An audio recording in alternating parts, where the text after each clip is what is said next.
ఈరోజు సండే కదా మా ఇంట్లో స్పెషల్ ఏంటంటే మటన్ బిర్యానీ. మటన్ తీసుకొచ్చారు. నాకైతే కనుక మటన్ ఇష్టం లేదు. నేను చాలాసార్లు అన్నాను కదా, నాకు చికెన్ అంటే ఇష్టం. నేను నిద్దట్లో పడినా సరే ఏది ఇష్టం అంటే కనుక చికెన్ బిర్యానీ అంటే చాలా ఇస్తున్నారు. కానీ ఆయన చికెన్ తేవాలి, మటన్ తెచ్చారు. ఈ ఎండ హీట్ ఎక్కువ, ఎందుకు చికెన్ ఎందుకు మటన్ పట్టుకొచ్చారు.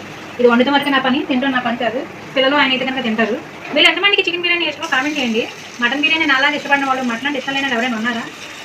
స్మెల్ పడదు ఎందుకని, వండుతాను, వండి పెడతాను. కానీ నేను తిన్నాను. నాకు వైట్ రైస్ పెట్టుకుని తెలియదు తిన్నాను. కూరగా తిన్నాను.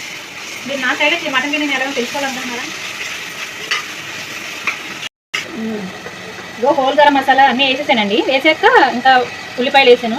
ఉల్లిపాయలు వేసాక టమాటో, ఉప్పు, పసుపు వేసాను, వేయించున్నాను. మీకు విషయం చెప్పనా, మటన్ బిర్యానీ అంటే పుదీనా ఉండాలి కదా కంపల్సరీ. బిర్యానీ అంటే పుదీనా లేదు. పుదీనా తేకుండా వచ్చేసరి కర్రీ చేస్తాను అనుకుని పుదీనా లేకుండా మటన్ బిర్యానీ చేసేస్తున్నాను. టేస్ట్ ఎలా కూడా తెలియదు, కూడా తిన్నాక తెలుస్తుంది. మా పిల్లలు ఆయన తిన్నాక ఎలా ఉందని చెప్పారు. పుదీనా లేకుండా ఫస్ట్ టైం ఇలా బిర్యానీ చేయడం. మీరు ఎప్పుడైనా అలా చేశారా? ఇంక ఇది ఇంట్లోనే రుబ్బుకున్నానండి. ఇంట్లోనే రుబ్బుతాను, బయట తీసుకోను. అల్లం వెల్లుల్లి పేస్ట్ వచ్చి ఒక వారానికి సరిపడా రుబ్బుకుంటాను. ఫ్రిడ్జ్లో పెట్టేస్తాను. ఉప్పును పసుపు వేసి రుబ్బేస్తాను. ఒక వారానికి సరిపడగా పెట్టుకుంటాను. తర్వాత మళ్ళీ ఖాళీ అయిపోయినాక మళ్ళీ వేస్తాను.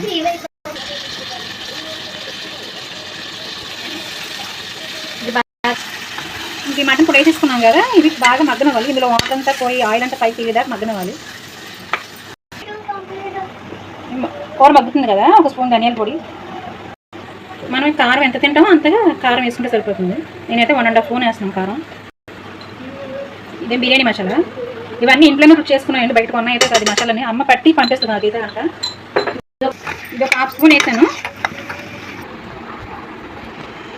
చూసారు కదా, నేను వంట పని చేసుకున్నాను. మా అబ్బాయి స్నానం చేసి రెడీ చేస్తుంది. ఇంటికాడ అంటే కొట్టుకుంటారండి, అసలు ఎలా కొట్టుకుంటారు మామూలుగా తెలియదు. ఇసుకొచ్చేది నాకు. మా పిల్ల రాలేదు, మా వాడితో చాలా ఇబ్బంది. కొంచెం పెరుగు కూడా వేసుకుంటే బాగుంటుంది కదా టేస్ట్. నేను పెరుగు కూడా వేస్తాను. మీరు వేస్తారా పెరుగు? బిర్యానీ అంటే కంపల్సరీ పెరుగు, నెయ్యి కంపల్సరీ ఉండాల్సింది కదా, మెయిన్ ఇంగ్రీడియంట్స్ ఏ కదా. నేను కంపల్సరీ వేస్తాను. మీరు ఎంతమంది వేస్తారో కామెంట్ చేయండి.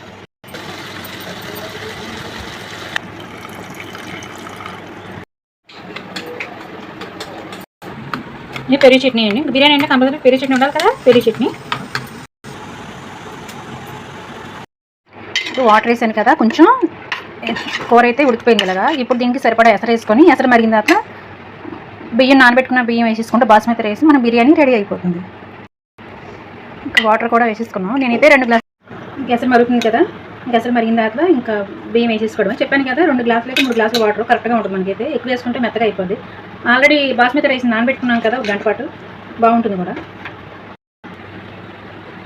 నెయ్యి ఆల్రెడీ ఫస్ట్ వేసాను, కొంచెం మళ్ళీ కొంచెం వేస్తున్నాను, ఎందుకంటే నెయ్యి వేస్తే బాగుంటుంది కదా. ఇలా ఉడుకుతుంది కదా, ఉడికినప్పుడు మూత పెట్టేసి ఒక 3 విజిల్స్ వచ్చిన తర్వాత మనం ఆఫ్ చేసేసుకుంటే మన బిర్యానీ రెడీ. మన బిర్యానీ రెడీ. చూసారా ఎంత బాగా వచ్చిందో, ఎక్కడ రైస్ ముద్ద అవ్వకుండా చక్కగా వచ్చింది కదా పొడుకున్నట్టు. ఇప్పుడు వేడిగా ఉంది కదా, చల్లారిన తర్వాత ఇంకా బాగుంటుంది. ఇది చూస్తే తినాలనిపిస్తుంది కదా, కానీ నేను తిన్నాను. మటన్ అంటే నాకు నచ్చదు కాబట్టి. మీకు నచ్చిందా? నచ్చితే కనుక లైక్ చేయండి, షేర్ చేయండి, కామెంట్ చేయండి, సబ్స్క్రైబ్ చేసుకోవడం మాత్రం మర్చిపోకండి.